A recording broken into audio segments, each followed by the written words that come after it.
Hello friends, welcome to ATM cinema smile 2 movie review. Movie run time వచ్చేసి 2 hours 9 minutes ఉంది. నేనైతే first part అయితే చూడలేదు, డైరెక్ట్గా సెకండ్ పార్ట్ చూశాను. మూవీ స్టార్టింగ్ బాగుంది, తర్వాత కొంచెం స్లోగా అనిపించింది.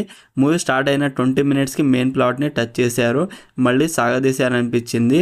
తర్వాత అంతే, అక్కడక్కడ కొన్ని డిస్టర్బింగ్ సీన్స్ ఉన్నాయి మూవీ మొత్తంలో.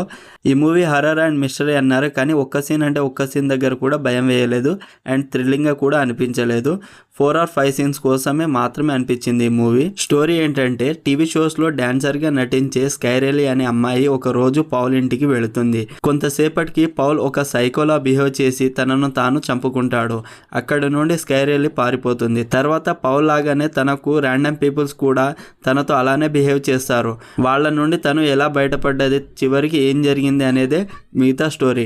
స్కైరేలిగా నోమి స్కాట్ చాలా బాగా యాక్ట్ చేసింది. ఈ మూవీకి తను 100% ఇచ్చిందని చెప్పుకోవాలి. సినిమాటోగ్రఫీ గుడ్, బ్యాక్గ్రౌండ్ మ్యూజిక్ అంతగా ఏం వినిపించలేదు. మూవీ అయితే కొంచెం స్లోగా ఉంది, కొన్ని సీన్స్ బాగున్నాయి అంతే. ఓవరాల్ మూవీ నాకైతే నచ్చలేదు. Streaming on Amazon prime video. మరిన్ని మూవీ రివ్యూల కోసం మన ఛానల్ని సబ్స్క్రైబ్ చేసి బెల్ ఐకాన్ ఆన్లో పెట్టుకోండి. Thank you.